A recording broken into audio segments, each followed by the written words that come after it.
Next up is water geek Gregg Eckhardt. Calls himself a water geek, environmental scientist, longtime student of regional environmental history.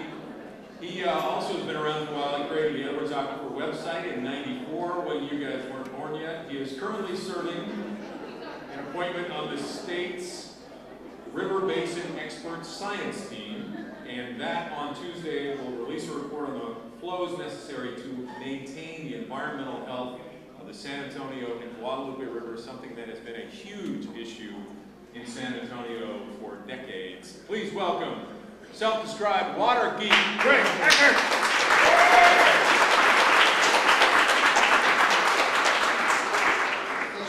After an introduction like that, I can't wait to hear what I'm going to say.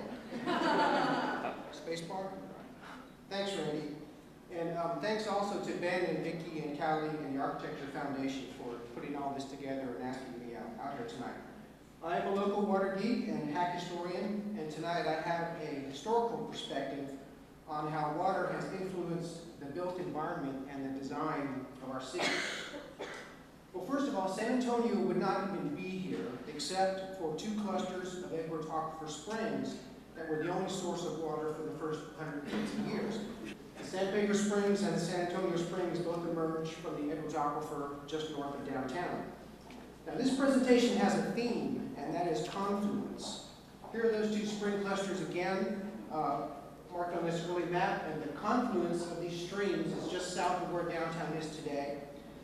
There were many strategic advantages to locating where water was on both sides of you, and San Antonio was really born in the cradle of the confluence of these streams. There are four great ecoregions that all confluence in San Antonio. This is the only place they converge.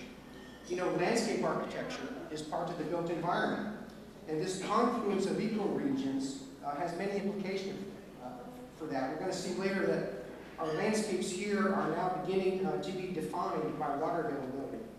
Well, these confluences of ecoregions and water set the stage for the confluence of cultures here.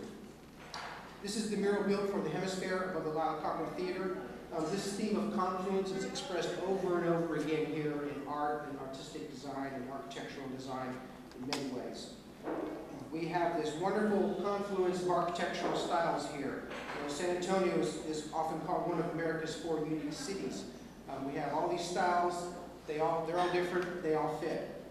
No matter what style of architecture you had, for the first 150 years, you had to be very near a water source.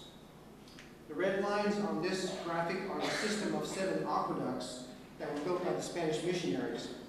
They were the first municipal water supply system in North America, and the distribution of water was a primary controlling factor in how the city developed.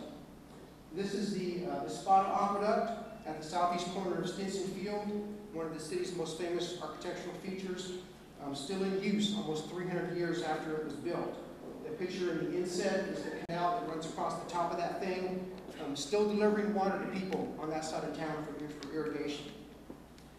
Now, if you get lost easily in San Antonio, you have no hope of understanding the street system here, unless you know how the roads were laid out in relation to the aqueducts.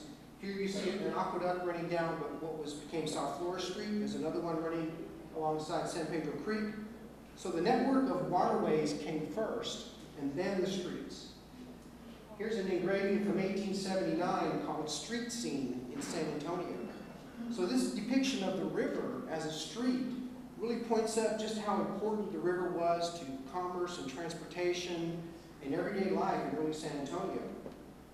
And I will assert that the river is still Main Street San Antonio. The Riverwalk is truly a triumph of landscape architecture, and that really defines our city. And it's here because just one man, Robert Hugman, who was an architect who had the vision and the foresight to imagine how a natural resource could become part of the built environment. Well, the river and the aqueducts were also a controlling factor in how land was divided up. Here you see all these long, skinny farm plots that gave each landowner some frontage on one of the canals.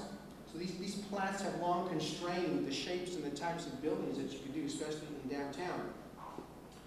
Well, getting water from one of those aqueducts or from the river worked well for a long, long time, but then in 1891, the first Edwards Aquifer wells were drilled. On the one hand, Edwards Wells changed everything, but on the other hand, they changed nothing. What didn't change was the fundamental force controlling urban design and development was still the availability of water. What did change was now you can get water anywhere. That blue area is the artesian zone of the Edwards. You can go anywhere in that zone and drill a well and supply an entire subdivision. Developers did that hundreds of times over. That explains why San Antonio is so spread out and why development went north and west. Well, the way we manage our water today, so much of it goes back to these endangered species and several others. These species are the latest way that water is a controlling factor for all types of design here. Anything you build these days is going to have to consider these species on some level. In particular, landscape architecture is an area where right now water is changing the face of our city. If you've been here for a long time, you remember the picture on the left from the 1970s when we all ran through the sprinklers at 3 in the afternoon. Now we are designing low water using landscapes, and there's a lot to work with because of the confluence of ecoregions we have here and the many types of plants that will get by just on natural rainfall. We're not really where we need to be yet. This is a new subdivision going in off Scenic Loop. I tried to think of something nice to say about this. What could be more incongruous than row upon row of palm trees in Texas hill country?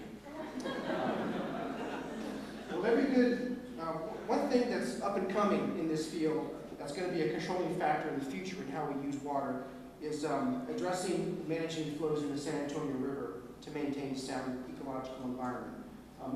Well, we do have the answer to that question. As of about 2 hours ago, my team just finished our recommendations, which are going to come out on Tuesday. Every presentation needs one slide you can't read. So this is mine. I just wanted to show you the flow chart that we science geeks are using to determine what the flows in the river should be. Our saying about this is it's not rocket science, it's much more complicated. So I will leave you with the hope that now you have some things and some themes to think about that might influence your own designs. You know, everything made by humans is built on a foundation of natural resources. And if you take some time to think about it, you will find ways to incorporate natural resources in your own designs in ways that will benefit both. Thank you.